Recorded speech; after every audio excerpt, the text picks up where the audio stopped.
Welcome to our special video that we're talking about stuff we missed in class. So this is page 34 about population density.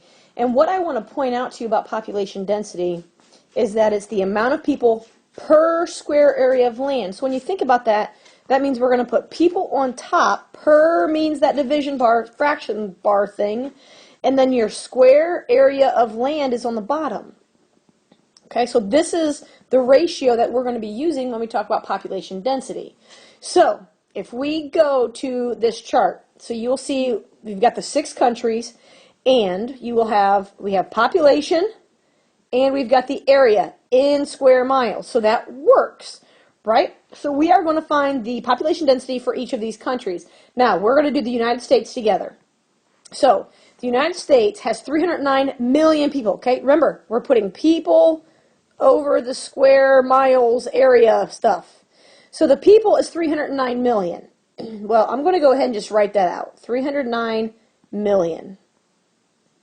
Over, man, that green is not a very good color, is it? Over the area, which is 3,717,811.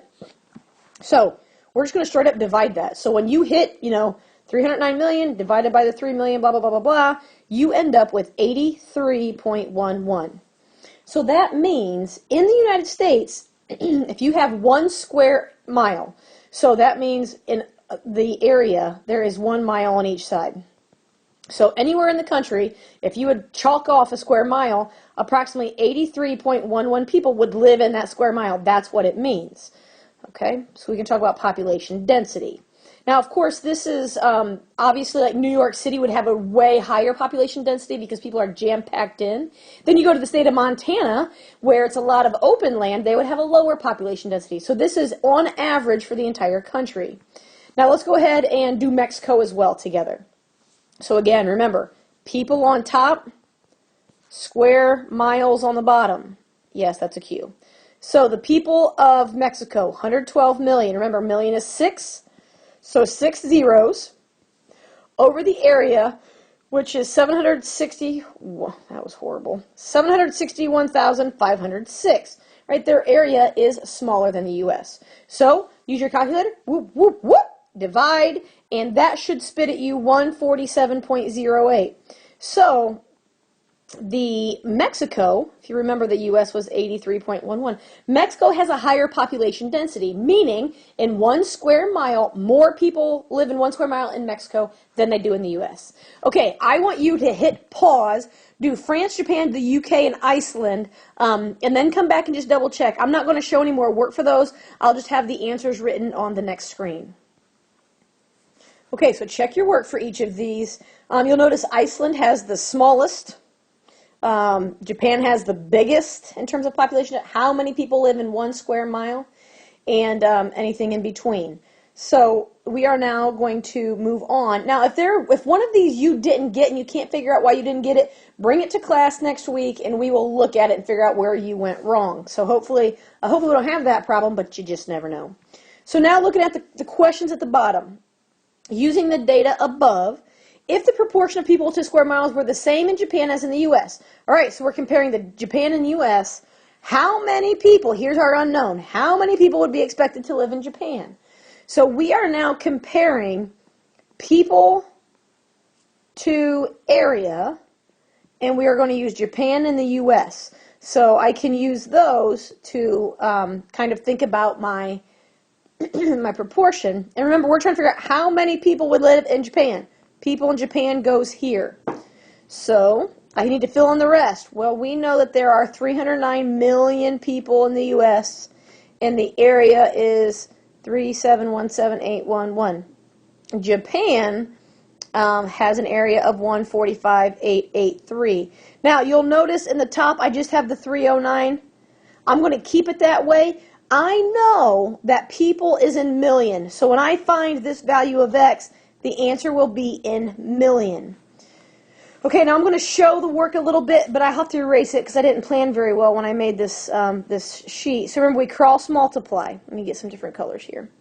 Cross multiply, so up, down. So I'll have the 3,717,811x equals, and I multiply across this way, and I get a huge number, 45077,847. I divide by this number both sides, right, that big, big, long number, and you should end up with 12.1 million. So, if Japan was proportional like the U.S., only 12.1 million people would live there. Well, hopefully you remember from the table, right, if you look back, we know that Japan has 128 million. 128 million is very different than 12.1. So that it makes sense also that if you look at the U.S. population density compared to Japan, theirs is almost 10 times the amount. Hey, by the way, I'm watching the Yankee game. Alex Rodriguez just hit a home run. Woohoo! Okay, so let's go to number 2. Oh, that was number 2. Dang it, why don't I pay attention? So, the 12.1 million compared to the actual 128 million. Very, very, very big. So, really what that means, if Japan wanted to spread the people out, they would have to get rid of about 116 million people in order to be able to spread them out like we do in the U.S. Or you get more space, right? Because Japan is tiny compared to the U.S. So, okay, and you can expand on this answer as much as you'd like. Number 3, which country listed in the above table is the largest? And then number 4, which is the smallest? Well, we've kind of already talked about this, but hopefully you notice that Japan has the largest number of people per square mile, and Iceland has the smallest. That might have to do in Iceland in terms of location, right? Not a whole lot of people want to live there. They don't really have a whole lot of area either, but I'm guessing it's cold. I mean, it's got ice in the name. Japan, small area, it's an island, and they're all jam-packed in there. Number 5, what does it mean for two countries to be proportional in terms of their population and area of land? Well, to be proportional, that means the proportion has to work. It has to be set equal. So if people were proportional in the terms of population and area of land, well, this for one would have to work, but that would mean their population density is equal. Because proportional and population and area of land, that's these two things. Remember, on the top we have people, and on the bottom we have the area of land, which is population density. And therefore, population density would be equal if that was true. Hey, somebody else had to hit a home run too, because it's now 2-0. And we're moving on to page 38. Look at us go. Federal debt. You can read the paragraph at the top of the page there, but basically it tells us at the end of 2002, the federal debt totaled $16.1 trillion. Well, okay, so let's talk about the opposite of deficit, first of all. And we talked about this on a different page. The opposite of deficit is surplus. Deficit means you're in the hole, and surplus means you're flush, right? You're above the hole, I guess. You can pay your bills and still have leftover money. Debt, well, the opposite of debt is asset, right? So a debt is something you owe, an asset is something you own. So there's a little bit of a difference, but those are just verbiages. Let's go for the questions. Calculate the U.S. federal debt per capita. So look what we're trying to find. Debt per capita. So that means the federal debt goes on top, and we know per is the line, the bar. Capita means, what is that, Becky? Goodness gracious. Capita means people. So we'll put the federal debt on the top, and we'll put the people on the bottom. So if you recall from the paragraph at the top of this page, the federal debt is 16.1 trillion. Trillion means what? 12. So 16.1 trillion over the population, which is 314 million, times 10 to the 6. Million is 6. So I went ahead and just did my math just like this. So, new colors, and I don't like those. Let's go greenish. If I divide 16.1 by 314, sorry, I cannot speak, I get 0.051274 times 10 to the 12 minus 6 is 6. So we're not going to talk about money in terms of scientific notation ISK. So we've got to take and go 6 places to the right. 1, 2, 3, 4, 5, 6. So 51,274. So the federal debt per capita in 2012 is 51,274. So if we would all take a share of the federal debt, it would be just a little over 51,000. That is kind of redonkulous. Looking at number 4, how does the U.S. federal debt per capita compare to the U.S. per capita income? Well, we talked about the per capita income on a previous page. So if you find it on a previous page, and if you can't, I'll give it to you. That's fine. The per capita income is $42,693, and then we just discovered that the per capita debt, all right, the federal debt here, we found that to be $51,274. So you can see that the federal debt per capita is more than $8,000 more than the per capita income. So, and this is, I don't think this is shocking to any of us from what we already talked about in class, but we're definitely, we owe more than we bring in, right? We did that one example in class of if you operated like the government, you would, spend $19,000 more every year than what you bring in. So this is kind of a similar thought process here, that the federal income, or the per capita income is significantly less than the federal debt per capita. So, all right, let's move on to page 39 in the graphs. Oops. So the graphs here. Now, the big thing with these is simply looking at what the heck we're talking about.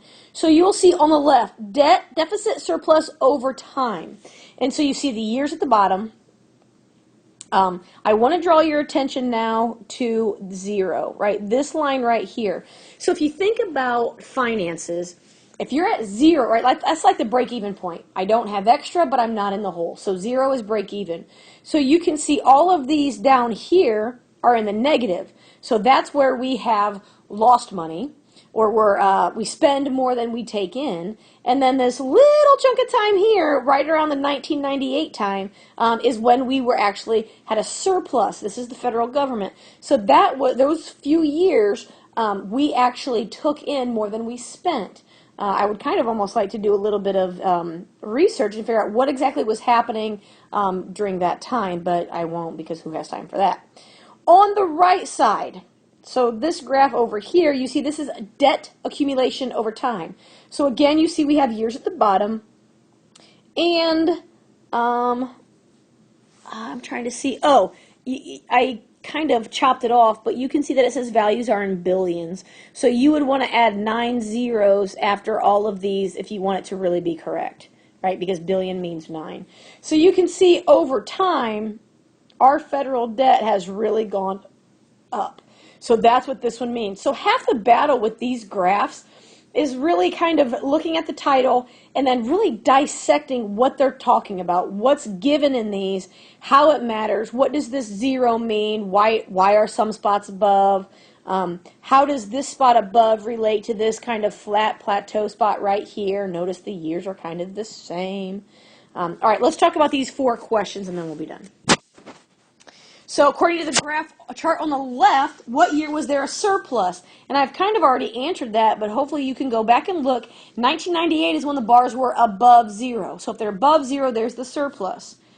And how does that response to question 1 reflect in the, the accumulated deficit or debt on chart on the right? Well, we talked about that as well. Look at my last drawing. You can see the plateau here.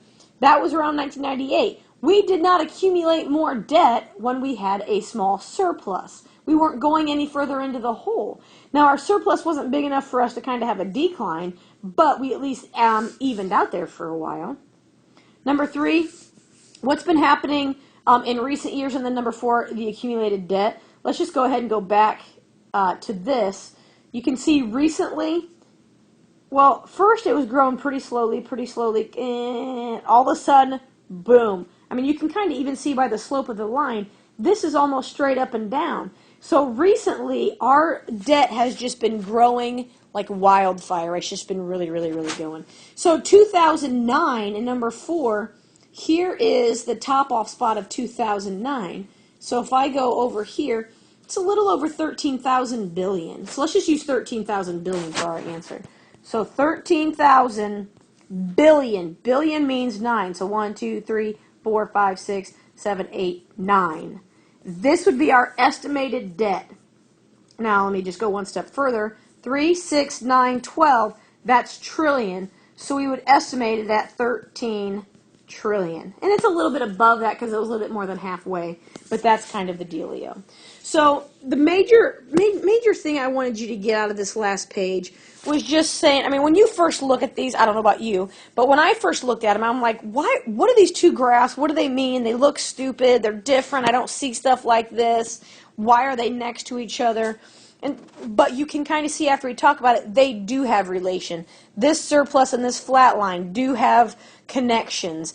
And, it's kind of interesting to see over time what happens. You can also see, look at the huge deficit in those years, and that resulted in a huge increase in our federal debt. So you can see a little bit easier how they relate, and that is an important piece. So that's the end of this video that you're watching for class. Thanks, guys. See you next week.